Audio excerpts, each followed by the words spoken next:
നമ്മുടെ മനസ്സും വയറും ഒരുപോലെ നിറയും കേട്ടോ. അത്രക്കും ഇഷ്ടപ്പെട്ടിട്ടുള്ള വിഭവം കഴിക്കാനാണ് വന്നിട്ടുള്ളത്. ഇവിടുത്തെ തിരക്ക് കണ്ടപ്പോൾ ശരിക്കും ഒരു കല്യാണ വീട്ടിൽ വന്ന പോലെ ഉണ്ട് കേട്ടോ. അത്രയും തിരക്കാണ്. ഇത് കല്യാണ വീടൊന്നുമല്ല, മീൻ കഴിക്കാൻ വേണ്ടിയിട്ട് പല പല ജില്ലകളിൽ നിന്നും ആൾക്കാർ തിങ്ങിക്കൂടി വന്നിട്ടുള്ളതാണ്. അവിടെ ടോക്കൺ വിളിച്ചതിന് ശേഷം മാത്രമാണ് കേട്ടോ അകത്ത് കയറാൻ പറ്റുള്ളൂ. അത്രയും തിരക്കാണ്. മീനെന്ന് പറയാൻ ഇഷ്ടം പോലെ മീനുണ്ട്. ഇവിടെ ഈ ഫ്രണ്ടിൽ തന്നെ ചേച്ചിമാർ നല്ല ഫ്രഷ് മീൻ ഫ്രൈ ചെയ്തുകൊണ്ടിരിക്കുക. റോഡിൽ കൂടെ പോകാൻ പറ്റില്ല, അത്രയും സ്മെല്ലാണ് ഫിഷിൻ്റെ. അത്രയും ടേസ്റ്റി ആയിട്ടുള്ള നെയ്മീൻ, കരിമീൻ, കാളാഞ്ചി, ഞണ്ട്, ചെമ്മീൻ, കൂന്തൾ, കല്ലുമ്മക്കായ, ഇവിടെ ഇല്ലാത്ത മീനുകളില്ല. അതും ഫ്രഷ് ആയിട്ടുള്ളത് ഇങ്ങനെ പൊരിച്ചിട്ട് ഇങ്ങനെ ഫ്രൈ ചെയ്തിടുകയാണ് ഇവർ. 50-100 മീനും പെട്ടെന്ന് ഫ്രൈ ചെയ്യുക, അത് അകത്തേക്ക് കൊണ്ടുപോകുക. വീണ്ടും അതേപോലെ മസാല പുരട്ടിയിട്ടുള്ള ഫിഷുകൾ ചേച്ചിമാരിങ്ങനെ ഫ്രൈ ചെയ്തുകൊണ്ടിരിക്കുകയാണ് കേട്ടോ. സത്യം പറഞ്ഞാൽ ഇത് കാണുമ്പോൾ വായിൽ വെള്ളം വരും. പുറത്തുനിന്ന് നമ്മളെങ്ങനെയെങ്കിലും അകത്ത് കയറിയാൽ മതിയെന്ന് തോന്നും. പിന്നെ ഇത് ഇവരുടെ വലിയൊരു ഹൈലൈറ്റ് ആയിട്ടുള്ള സൂപ്പർ ടേസ്റ്റുള്ള പായസമാണ് കേട്ടോ. ഇത് കുടിച്ചു കഴിഞ്ഞാൽ വീണ്ടും നമ്മൾ അവരോട് ചോദിച്ചു വാങ്ങും. അടപ്രഥമനാണ്. അപ്പോൾ അതിങ്ങനെ ഓരോ ഗ്ലാസ്സിൽ ഫിൽ ചെയ്തുകൊണ്ടിരിക്കുകയാണ്. അപ്പോൾ ഇതിൽ ഇഷ്ടംപോലെ മീനുണ്ട്, ഞണ്ടുണ്ട്, കല്ലുമ്മക്കായ ഉണ്ട്, ചെമ്മീനുണ്ട്, കൂന്തലുണ്ട്. എല്ലാം ഓരോ പ്ലേറ്റിൽ ഇങ്ങനെ നമ്മുടെ ഫ്രണ്ടിലേക്ക് കൊണ്ടുവരും. നമുക്ക് ഇഷ്ടമുള്ളത് നമ്മൾ പറയുമ്പോൾ ഈ ഇലയിലേക്ക് ഇങ്ങനെ തട്ടും. ചെമ്മീനും കൂന്തളും കല്ലുമ്മക്കായയും ഒന്നും പറയാനില്ല കേട്ടോ. ഈ കാണുന്നത് പോലെ തന്നെയാണ് കേട്ടോ. ടേസ്റ്റ് അപാരമാണ്, ഭയങ്കര ടേസ്റ്റാണ്. എനിക്ക് ഒന്നും പറയാനില്ല. അത് നിങ്ങൾ ശരിക്കും കഴിച്ച് തന്നെ ആസ്വദിക്കണം കേട്ടോ. പല പല ജില്ലകളിൽ നിന്നാണ് കേട്ടോ ഇവിടെ കഴിക്കാനായിട്ട് ആൾക്കാർ വരുന്നത്. കിടിലൻ ടേസ്റ്റ് എന്ന് പറഞ്ഞാൽ കിടിലൻ ടേസ്റ്റാണ്. ഇത്രയും ടേസ്റ്റുള്ളൊരു ഫിഷ് ഞാൻ എൻ്റെ ജീവിതത്തിൽ കഴിച്ചിട്ടില്ല. നിങ്ങളിത് ശരിക്കും അനുഭവിച്ചറിയണമെങ്കിൽ ഇവിടെ വന്ന് തന്നെ ഇത് കഴിച്ച് നോക്കണം കേട്ടോ.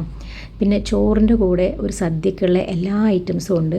ചോറിന് കറികൾക്കൊക്കെ വളരെ വിലക്കുറവാണ് കേട്ടോ. ഫിഷിന് മാത്രമേ ഉള്ളൂ കുറച്ച് റേറ്റ് വരുന്നത്.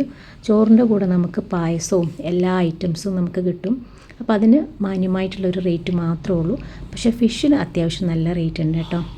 അപ്പോൾ ഇവിടെ പാർക്കിങ് ഈ കാണുന്നത് ഫുള്ള് ഇവിടെ വന്ന പാർക്കിംഗ് ആണ്. പലർക്കും പാർക്കിംഗ് കിട്ടാതെ ദൂരത്തൊക്കെ അവർ പോയി വണ്ടി പാർക്ക് ചെയ്തിട്ട് നടന്നു വരികയാണ്. അപ്പോൾ ഇതാണ് ഇതിൻ്റെ ലൊക്കേഷൻ വരുന്നത്. കുറ്റിപ്പുറത്താണ്, റോഡ് സൈഡിൽ തന്നെയാണ്, പെട്ടെന്ന് കാണാൻ പറ്റും. ചോറും മീനും എന്നാണ് ഇത് ഈ കടയുടെ പേര് വരുന്നത്. അപ്പോൾ നമ്മളിത് വഴി പോകുമ്പോഴാണ് ഇവിടുത്തെ തിരക്ക് കണ്ടിട്ട് എന്നാൽ ഒന്ന് കഴിക്കാമല്ലോ എന്ന് വിചാരിച്ചു. അപ്പോൾ ഇത് കഴിക്കാനായിട്ട് പല പല ജില്ലകളിൽ നിന്നാണ് ആൾക്കാർ വരുന്നത്. വന്നു കഴിഞ്ഞാൽ ഇവിടെ പേര് എഴുതി വെക്കും. അപ്പോൾ 100, 150, 200 ഒക്കെയാണ് കേട്ടോ ഇവരുടെ ടോക്കൺ വരുന്നത്. പിന്നെ കഴിച്ച് കഴിഞ്ഞാൽ ഇവിടെ പഴത്തിൻ്റെ ഒരു കൊലയുണ്ട്. അതിൻ്റെ മുകളിൽ നിന്നൊരു പഴമൊക്കെ കഴിച്ച് പായസമൊക്കെ കുടിച്ച് അവിടെ ഒരു മണിയുണ്ട്. അത് ജസ്റ്റ് ഇങ്ങനെ എല്ലാവരും അടിക്കും. ഒരു സാറ്റിസ്ഫാക്ഷന് വേണ്ടിയിട്ടാണെന്ന് തോന്നുന്നു കേട്ടോ. അങ്ങനെ ഞാനും ജസ്റ്റ് ഒരു മണിയൊക്കെ അടിച്ചു, എന്നിട്ട് ഇങ്ങ് പോകുന്നു. വളരെ ഹാപ്പിയായി. പക്ഷേ ഇപ്പോൾ അത് വീണ്ടും നമുക്ക് അങ്ങോട്ട് പോകാനുള്ള ഒരു ആഗ്രഹമാണ് കേട്ടോ. കാരണം ഫിഷ് കഴിക്കാൻ ഇത്രയും കൊതിയായിരുന്നു എനിക്ക്. അപ്പോൾ നിങ്ങളും എന്നെപ്പോലെ മീൻ കൊതിയന്മാരാണെങ്കിൽ തീർച്ചയായിട്ടും ഇവിടെ പോകാൻ മറക്കണ്ട. ഇനി നിങ്ങൾ എത്ര ദൂരമാണെങ്കിലും ട്രെയിൻ കയറി വന്നു കഴിഞ്ഞാൽ പോലും വർത്താണ് കേട്ടോ. ഒരുപാട് റേറ്റൊന്നും ഇല്ല ഊണിന്, പക്ഷേ ഫിഷിന് അത്യാവശ്യം റേറ്റ് ഉണ്ട് കേട്ടോ. അപ്പോൾ അത്യാവശ്യം കുറച്ച് ക്യാഷൊക്കെ കയ്യിൽ കരുതിയിട്ട് ഇങ്ങ് പോന്നാൽ മതി. എന്നാലും ഇതുപോലൊരു എക്സ്പീരിയൻസ് എനിക്ക് ഫസ്റ്റ് ടൈമാണ് കേട്ടോ. ഇത്രയധികം ഫിഷ് ഇത്രയും ഫ്രഷായിട്ട്. അപ്പോൾ ഇത്രയേ ഉള്ളൂ ഇന്നത്തെ വീഡിയോ. എല്ലാവർക്കും ഇഷ്ടപ്പെട്ടിട്ടുണ്ടെങ്കിൽ ലൈക്ക് ചെയ്യാനും ഷെയർ ചെയ്യാനും സബ്സ്ക്രൈബ് ചെയ്യാനും ഹൈപ്പ് ചെയ്യാനും മറന്നു പോകരുതേ. പിന്നെ നിങ്ങൾ ബെല്ലൈക്കൺ ഓൾ എനേബിൾ ചെയ്യണം. അപ്പോഴാണ് എൻ്റെ പുതിയ വീഡിയോസിൻ്റെ നോട്ടിഫിക്കേഷൻ നിങ്ങൾക്ക് വരുള്ളൂ. അപ്പോൾ എന്തായാലും നിങ്ങളെല്ലാവരും ഇവിടെ വന്ന് ട്രൈ ചെയ്ത് നോക്കുക. Take care. ബൈ.